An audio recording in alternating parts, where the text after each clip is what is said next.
ఆపదామపహర్తారం దాతారం సర్వసంపదాం లోకాభిరామం శ్రీరామం భూయో భూయో నమామ్యహం. హరి ఓం. పరమేశ్వర స్వరూపైన సభకి నమస్కారం.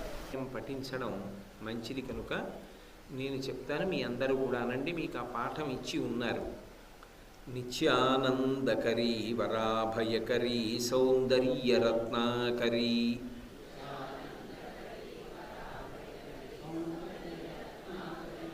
నిర్దూతాఖిల ఘోర పాపనికరీ ప్రత్యక్ష మాహేశ్వరీ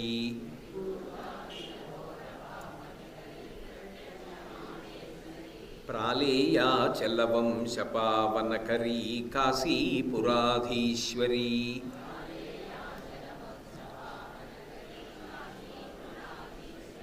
భిక్షాం దేహి కృపావలంబనకరీ మాతాన్నపూర్ణేశ్వరీ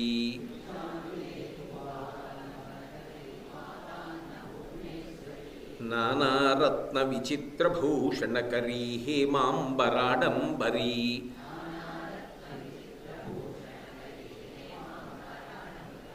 ముక్తాహార విడంబమాన విలసద్వక్షోజకుంభాంతరీ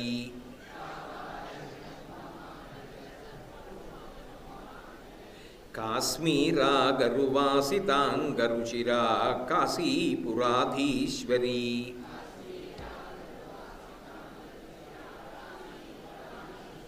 భిక్షాం దేహి కృపావలంబనకరీ మాతాన్నపూర్ణేశ్వరీ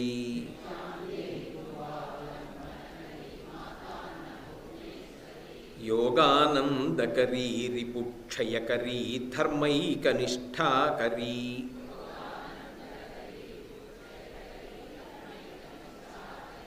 చంద్రార్కానలభాసమానలహరీ త్రైలోక్యరక్షాకరీ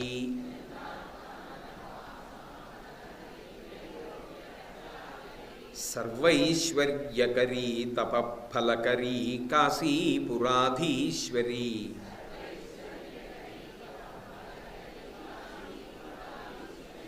భిక్షాం దేహి కృపావలంబనకరీ మాతాన్నపూర్ణేశ్వరీ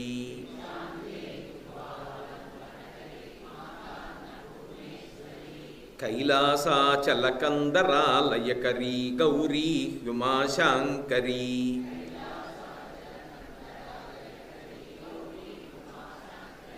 కౌమారీ నిగమార్థగోచరకరీ హ్యోంకారబీజాక్షరీ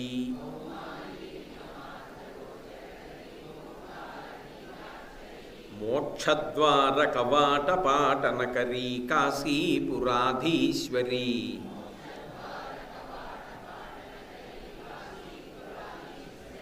భిక్షాం దేహి కృపావలంబనకరీ మాతాన్నపూర్ణేశ్వరీ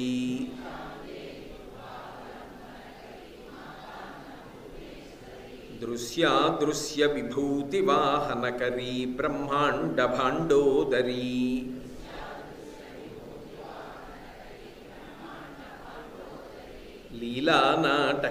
లీలానాటకసూత్రఖేళనకరీ విజ్ఞానదీపాంకురీ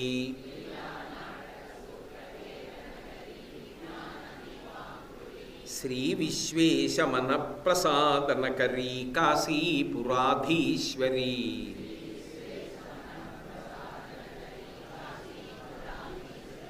భిక్షాం దేహి కృపావలంబనకరీ మాతాన్నపూర్ణేశ్వరీ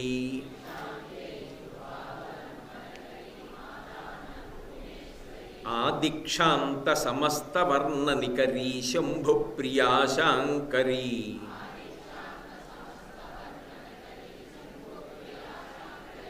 కాశ్మీరత్రిపురేశ్వరీ త్రినయనీ విశ్వేశ్వరీ శర్వరీ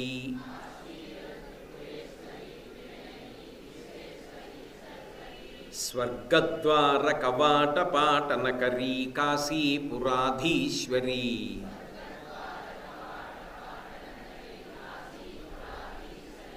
భిక్షాం దేహి కృపావలంబనకరీ మాతాన్నపూర్ణేశ్వరీ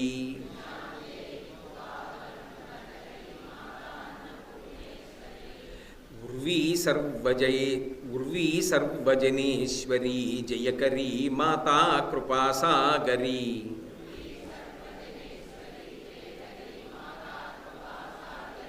నారీ నీల సమాన కుంతలధరీ నిత్యాన్నదానేశ్వరీ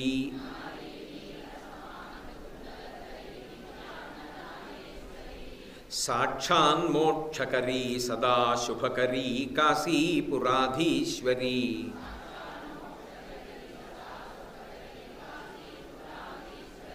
భిక్షాం దేహి కృపావలంబనకరీ మాతాన్నపూర్ణేశ్వరీ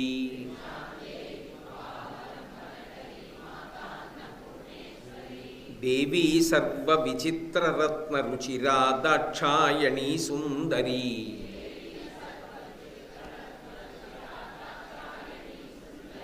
వామాస్వాదుపయోధరా ప్రియకరీ సౌభాగ్యమహేశ్వరీ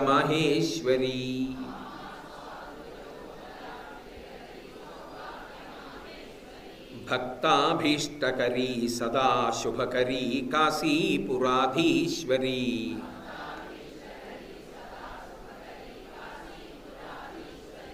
భిక్షాం దేహి కృపావలంబనకరీ మాతాన్నపూర్ణేశ్వరీ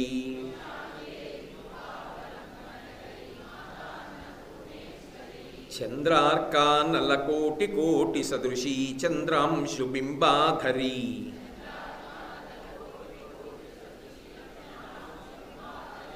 చంద్రార్కాగ్ని సమాన కుండలధరీ చంద్రార్కవర్ణేశ్వరీ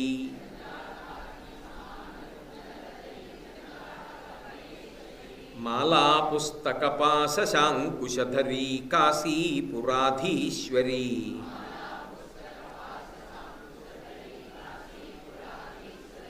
భిక్షాం దేహి కృపావలంబనకరీ మాతాన్నపూర్ణేశ్వరీ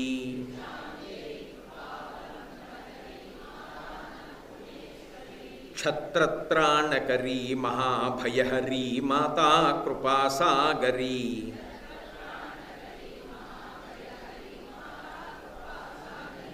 సర్వానందకరీ సదాశివకరీ విశ్వేశ్వరీ శ్రీధరీ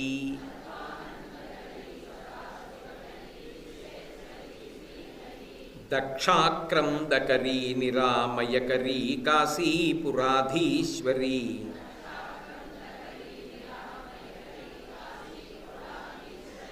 భిక్షాం దేహి కృపావలంబనకరీ మాతాన్నపూర్ణేశ్వరీ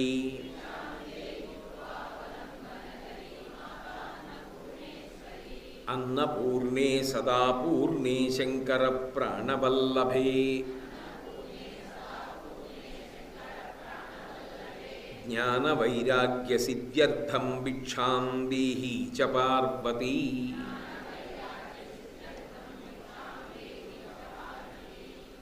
మాతా చ పార్వతీ దేవీ పితా దేవో మహేశ్వరః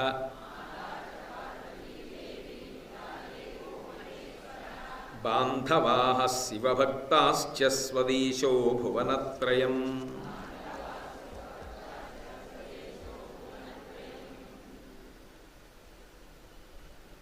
నానారత్న విచిత్రభూషణకరీ హేమాంబరాడంబరి అంటారు రెండో శ్లోకంలో.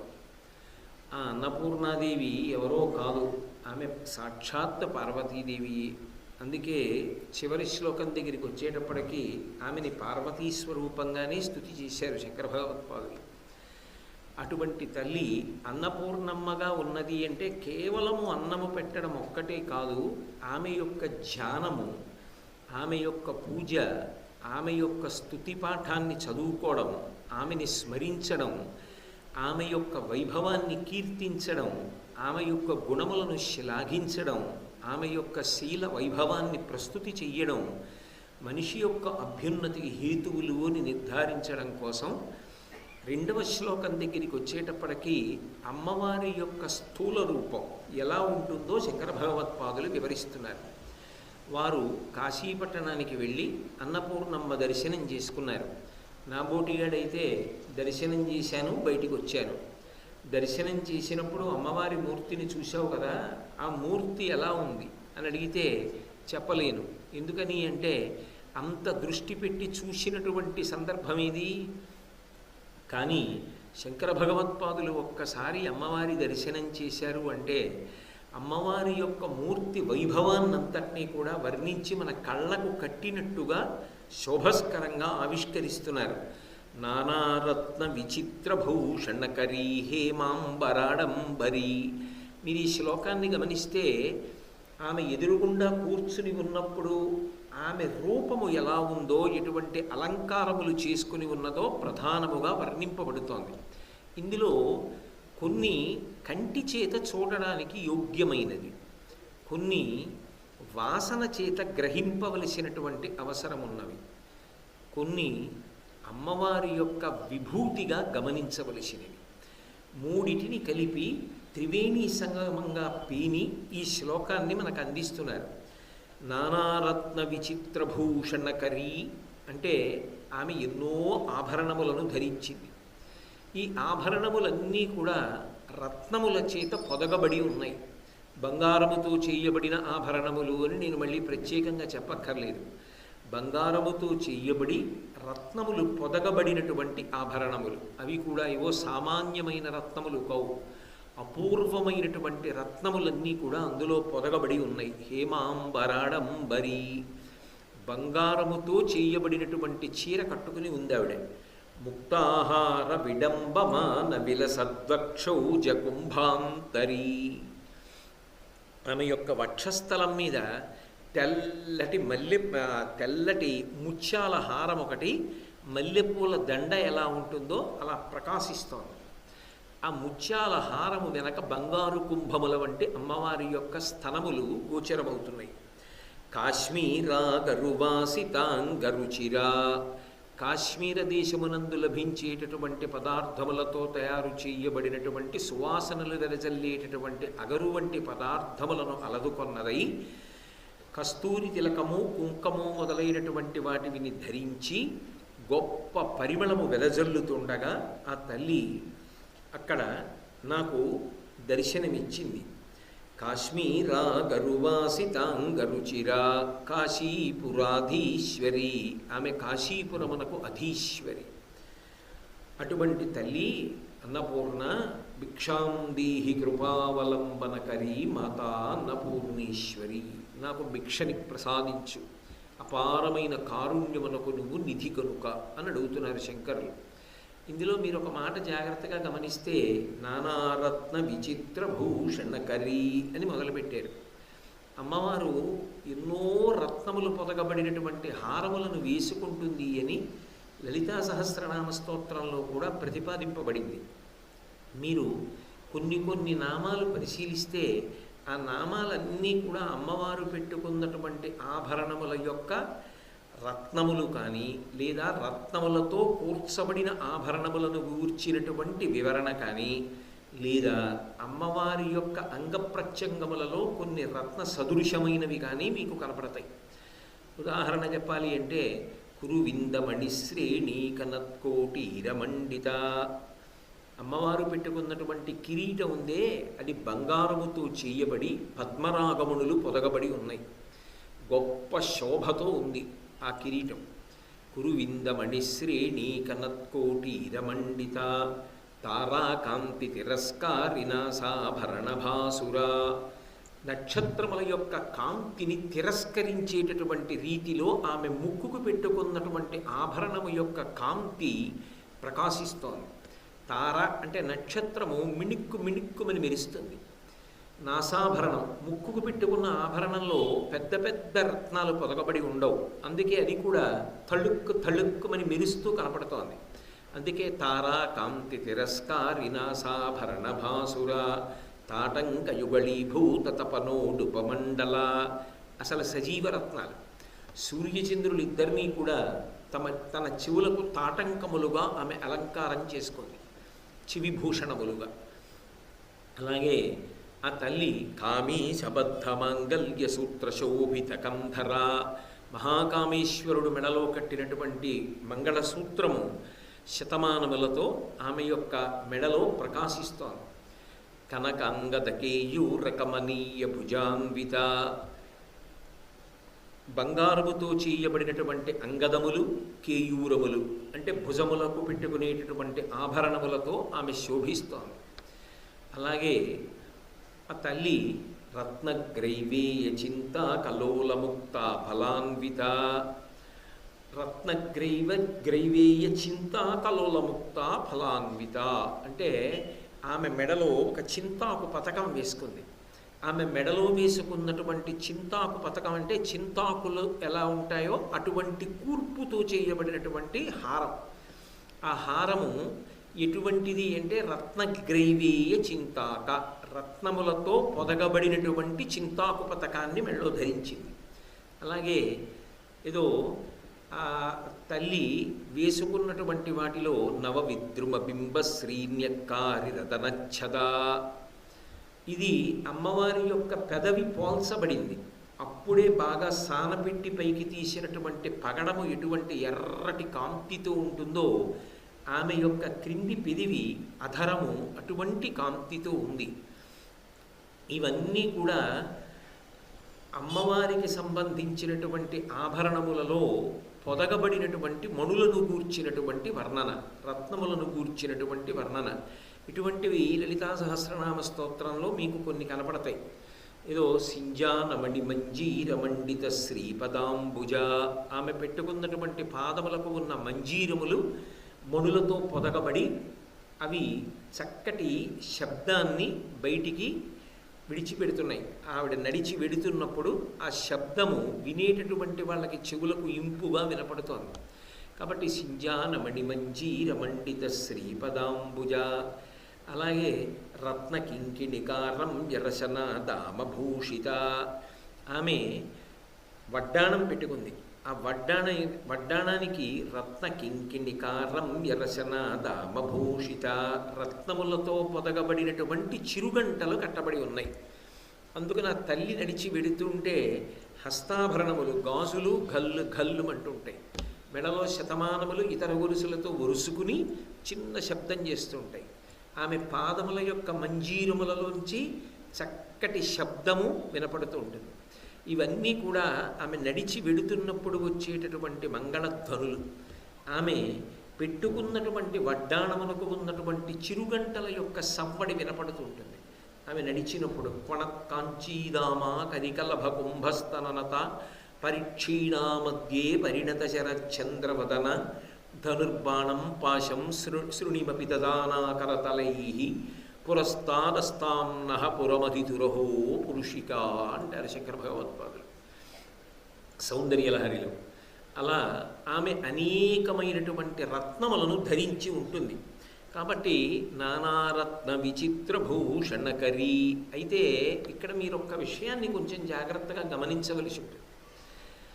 అమ్మవారు రత్నములతో కూడుకున్నటువంటి ఆభరణములను ధరించి ఉన్నది అంటే ఆమె తన అందమును ఇనుమడింప చేసుకునేటటువంటి ప్రయత్నమునందు ఉన్నదా? ఎందుకని సాధారణంగా ఆభరణములను ఎందుకు ధరిస్తారు? అందము ఉద్దీపించడానికి, మరికొంత శోభస్కరంగా, మరికొంత మంగళప్రదంగా కనపడడం కోసమని, మరికొంత అందంగా కనపడడం కోసమని ఆభరణ విశేషములను ధరిస్తారు. అందులో రత్నములు పొదిగినటువంటి బంగారు ఆభరణములు మరింత శోభని చేకూరుస్తాయి అన్నది నిర్వివాదాంశం. అమ్మవారు కూడా అలాగే పెట్టుకుంటుందా అంటే కాదు. అసలు నిజానికి ఆమెకి అలా పెట్టుకోవలసినటువంటి అవసరము లేదు. ఎందుకు లేదు అంటే శంకరాచార్యుల వారే ఆమె యొక్క గొప్పతనాన్ని చెప్తూ చంద్రార్కా నలభాసమా నలహరి అన్నారు. చంద్ర, అర్క, అనల, సూర్యుడు, చంద్రుడు, అగ్ని ముగ్గురి యొక్క కాంతి ప్రవాహముగా విడితే ఎలా ఉంటుందో అమ్మవారి యొక్క రూపు నుంచి వచ్చేటటువంటి కాంతి ప్రవాహం అలా ఉంటుంది. మనిషి కంటిని తొందరగా పట్టుకునేది ఏది అంటే ఆ కాంతి పట్టుకుంటుంది. ఆ కాంతిని కన్ను తొందరగా గ్రహిస్తుంది. కాంతి ఎటువైపు ఉందో అటువైపు కన్ను పట్టుకోగానే మనసు అటువైపుకి వెడుతుంది. మనసుని తీసుకెళ్లడంలో ఇంద్రియములలో నాయకత్వం వహించేటటువంటి లక్షణం కన్నుకుంది. కాబట్టే నయన నాయక, నాయకత్వం వహించగలిగిన ఇంద్రియం. సర్వేంద్రియాణం నయనం ప్రధానం సర్వస్య గాత్రస్య శిర ప్రధానం అని. దానికి నయనము అని పేరు వచ్చింది. అటువంటి కన్ను కాంతిని తొందరగా గ్రహిస్తుంది. ఎటువైపు కాంతి ఉంటుందో అటువైపుకి వెడుతుంది. అప్పుడు మన ప్రమేయం ఉండదు. అమ్మవారే అంత కాంతి స్వరూపమైతే నిజానికి ఇన్ని రకములైనటువంటి రత్నములతో కూడిన ఆభరణములు ఆవిడ పెట్టుకుంటే వీటి కాంతిని ఆవిడ కాంతి కప్పేస్తుంది తప్ప ఆవిడ కాంతిని, ఆవిడ అందాన్ని ఈ కాంతి ఇనుమడింపచేస్తుంది అని ప్రతిపాదించడం కుదరదు. ఎందుకు కుదరదు అంటే దేవలోకంలో ఉన్నటువంటి కల్పవృక్షములకు పూసినటువంటి పువ్వులు అపారమైన సువాసనలు వెదజల్లుతాయిట. అటువంటి చెట్లకి పూసినటువంటి పువ్వులు కూడా ఏమని కోరుకుంటాయంటే, మమ్మల్ని ఎప్పుడైనా అమ్మవారు తన సిగలో పెట్టుకుంటే బాగుండును, ఆమె సిగకి సహజమైన సువాసన ఉంటుందిట, ఆ సువాసన మేము ఒక్కసారి పీలుస్తామని ఆ పువ్వులు కోరుకుంటాయి.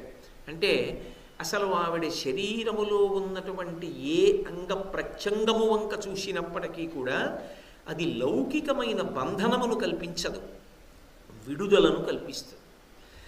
అమ్మవారి శరీరం అంతా అక్కర్లేదు, అమ్మవారి కాలి పాదమునకు ఉన్నటువంటి ఒక గోటి కాంతి చాలు. నకధీదితి సంచన్ననమజ్జన తమో గుణ అంటే శంకర భగవత్పాదులు ఈ మాట ప్రతిపాదించడం వెనక ఉన్న అర్థం ఏమిటంటే, దీనిని ఆధారం చేసుకొని అమ్మవారు ఎన్ని రకములైనటువంటి ఆభరణములను ధరించి ఉంటుందో ఆ ఆభరణములు రత్నములతో కూడుకున్నవి లలితా సహస్రనామ స్తోత్రమునందు ఎన్ని ప్రతిపాదింపబడ్డాయో అన్నిటిని నువ్వు ఒకసారి జ్ఞాపకం తెచ్చుకో. ఒక వరుస క్రమంలో ఉండవుగా, ఏదో శ్రీమాత, శ్రీ మహారాజ్ఞి, శ్రీమత్ సింహాసనేశ్వరి, చిదగ్నికుండ సంభూత, దేవకార్య సముద్యత అన్న వరుస క్రమంలో రావు. రత్నములతో కూడుకున్న నామములు చెప్పాలి అంటే మీరు ఒకసారి వరుస క్రమంలో జ్ఞాపకం తెచ్చుకోవాలి ఏవేవి అలా ఉండే అవకాశం ఉంది అని. ఇందాక నేను మీతో మనవి చేసి ఉన్నాను, తల నుంచి వస్తాం కాబట్టి గురువింద మణిశ్రేణి కనత్కోటి ఇరమండిత, ఆమె యొక్క కిరీటం, తారాకాంతి తిరస్కారి నాసాభరణభాసుర, తాటంకయుగళీభూత తపనోడుపమండల, కామీశబద్ధమంగళ్య సూత్రశోభిత కంధర, కనకాంగదకేయూరకపనీయ భుజాన్విత. మీరొక్క విషయాన్ని బాగా జ్ఞాపకం పెట్టుకోండి, ఆభరణం అనేటటువంటిది అవయవాన్ని పట్టుకొని ఉంటుంది కదా.